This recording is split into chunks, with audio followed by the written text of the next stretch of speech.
అందరికీ నమస్కారం. కే స్టేషన్ కి స్వాగతం. ఈ రోజు మన కథ శివుడు నవ్వాడు. రండి విందాం. దేవాలయం ఎగ్జిక్యూటివ్ ఆఫీసరు గుమస్తా ఎదురెదురుగా కూర్చొని మాట్లాడుకుంటున్నారు. ఏమయ్యా సుబ్బారావు, దేవాలయం ఆదాయం పెంచటానికి మార్గాలేంటి? కొబ్బరికాయ కొడితే చీటీ పెట్టాం, అభిషేకానికి పూజలకు చీట్లు పెట్టాం, స్పెషల్ దర్శనానికి చీట్లు పెట్టాం, పండగల్లో ధర్మదర్శనాలెత్తేసి దేవుణ్ణి చూసేందుకు సినిమా టికెట్లలా రుసుములు వసూలు చేస్తున్నాం. ఇంకా ఏవైనా మార్గాలు చెప్పు అన్నాడు ఆఫీసరు. ప్రసాదాలమ్మితే మంచి ఆదాయం వస్తుందండి అన్నాడు గుమస్తా సుబ్బారావు. చూసావా, ఇంతకాలం నాకు తట్టనే లేదు అనుకోగానే ఆలోచనొచ్చిందంటే ఈశ్వరుడు మన చేత ఎలా సేవ చేయించుకుంటున్నాడో. ఆఫీసర్ చేతులెత్తి మొక్కాడు. అయ్యా, ప్రసాదాల షాపు గాలిగోపురం పక్కన కడితే అన్నాడు సుబ్బారావు. బేషుగ్గా ఉంటుంది, కానీ పక్కనే మంగళ షాపు ఉంది, పర్వాలేదా అని సందేహించాడు ఆఫీసరు. అబ్బే, ప్రసాదాల షాపు మంగళ షాపు వేటికి వాటికేనండి, పర్వాలేదు. సరే అయితే ఇంతకీ ఆ స్థలం గుడ్డి గంగన్నది కదూ? చిత్తం, పదండి తేలిగ్గా బేరమాడి కొనేద్దాం. ఇద్దరూ బయలుదేరారు గాలిగోపురం వైపు. గాలిగోపురంలో గంగన్న తాత తంబురా మీటుకుంటూ తత్వం పాడుకుంటున్నాడు. కంటి చూపు లేకపోయినా ఒంటి నిండా విభూతి పూసుకుని ఉన్నాడు. గంగన్నా, నీ పంట పండిందోయ్ అన్నాడు గుమస్తా. తంబురా ఆగిపోయింది. గాలిగోపురం పక్క స్థలం నీదేగా, అది మాకమ్మేసేయ్, అందులో ప్రసాదాల షాపు పెడతామంటున్నారు ఆఫీసర్ గారు అన్నాడు గుమస్తా. గంగన్న తటపటాయించాడు. ఆ స్థలం నాదే కాని బాబూ, దాన్ని అమ్మే హక్కు నాకు లేదు బాబూ. అదే నీకు డబ్బిస్తామయ్యా అన్నాడు ఆఫీసరు. నాకు డబ్బెందుకు బాబూ, ఆ దేవుడి ప్రసాదం మాత్రమే తిని ఈ గుడి నీడలో బతికేవాణ్ణి. డబ్బు నేనేం చేసుకుంటాను అన్నాడు గంగన్న. అయితే ఎందుకమ్మనంటున్నావు నిలదీసి అడిగాడు గుమస్తా. ఎందుకంటే బాబూ, ఇప్పటిదాకా పండగొచ్చినా పబ్బమొచ్చినా బిచ్చగాళ్ళు వండుకొని తిని పడుకుంటున్నారు ఆ స్థలంలో. మీకు ఆ స్థలం అమ్మితే మీరు కాపలా వాళ్ళ చేత వాళ్ళందర్నీ గెంటిస్తారు, వాళ్ళు దిక్కులేని వాళ్ళైపోతారు. గంగన్నకి కళ్ళలో నీళ్లు తిరిగాయి. మేము బలవంతంగా ఆ స్థలం ఆక్రమించుకుంటే నువ్వేం చేయలేవు తెలుసా బెదిరించాడు ఆఫీసరు. అప్పుడు ఆ బిచ్చగాళ్లకు ఆ ఈశ్వరుడే దిక్కు గద్గదంగా అన్నాడు గంగన్న. నువ్వు దేవుడి ప్రసాదం తప్ప ముట్టని నియమం కలవాడివి కదూ, రేపటి నుంచి నీకు ప్రసాదం పెట్టరు. ఆకలితో మాడితే నువ్వే తోవకు వస్తావు. పదండి సార్. ఇద్దరూ చరచరా గుడివైపు వెళ్లిపోయారు.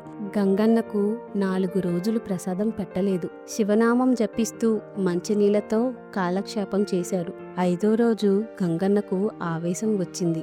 గాలిగోపురం నుంచి తడుముకుంటూ గుడిమెట్ల వైపు వచ్చాడు. మిట్ట మధ్యాహ్నం వేళ యాత్రికులంతా స్వామి దర్శనం చేసుకుని తిరిగి వెళ్తున్నారు. తంబురా మీటుకుంటూ యాత్రికులకు తన గోడు చెప్పుకున్నాడు. అయ్యల్లారా, అమ్మల్లారా, నాకు 4 రోజుల నుంచి స్వామి ప్రసాదం పెట్టడం లేదు. నేను స్వామి ప్రసాదం తప్ప ముట్టను. నాకు బతకాలనే కోరిక లేదు. కాని నేనే పాపం చేశాను? స్వామి ప్రసాదానికి నేనెందుకు నోచుకోలేదు? 10 మంది అర్చకులు స్వామికి మహానివేదనలు అర్పించి తిరిగొస్తున్నారు. గంగన్న హీనస్వరంతో అంటున్నాడు. స్వామి, ప్రసాదం నాకు దొరకదా? నేను పడిపోతున్నాను. అందరికంటే ఆఖరున్న అర్చకుల్లో పెద్దవాడైన మహదేవయ్య గంగన్నని చూశాడు.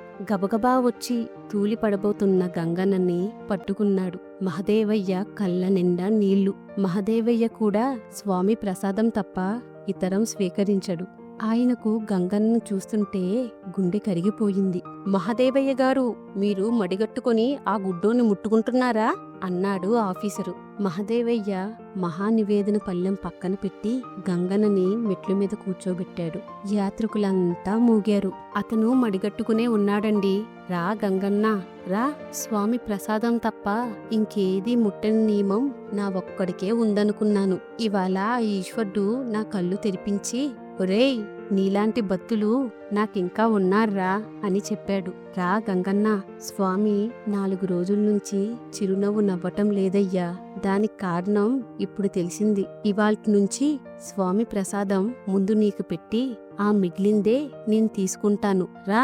గంగన్న ఆకులా ఉనికిపోయాడు. బాబూ, వద్దనుకు గంగన్న, ఈ మహానివేదన నా చేత్తో నీకు తినిపించని లేకపోతే నా స్వామి చిరునవ్వు నవ్వడయ్యా అంటూ మహదేవయ్య స్వామి ప్రసాదం తన చేత్తో గంగన్న నోటికందిస్తే సాంబశివ అని కరిగిపోయాడు. యాత్రికులు హరహర మహాదేవ కేకలతో దేవాలయ శిఖరం తుల్లిపడింది. తంబురా వాగించుకుంటూ గుడి బయట కూర్చున్న గంగన్న గుడ్డివాడే అవ్వచ్చు, కాని ఆ పరమేశ్వరుడు దర్శనం నిత్యం చేసుకునేది గంగన్నే. స్వామి ముఖంపై చిరునవ్వుకు అటువంటి నిజమైన భక్తులే కారణం అవ్వగలరు కదా. అదండి కథ. మీకు నచ్చితే దయచేసి లైక్ చేయండి, మీ మిత్రులతో షేర్ చేయండి. ఇంకా మన కేఎస్ స్టేషన్ ని సబ్స్క్రైబ్ అవ్వడం మర్చిపోకండి. మీ మద్దతుతోనే ఈ కథలు ఎక్కువ మంది తెలుగు ప్రేక్షకులకు చేరుకుంటాయి, అలాగే మమ్మల్ని ప్రోత్సహిస్తాయి.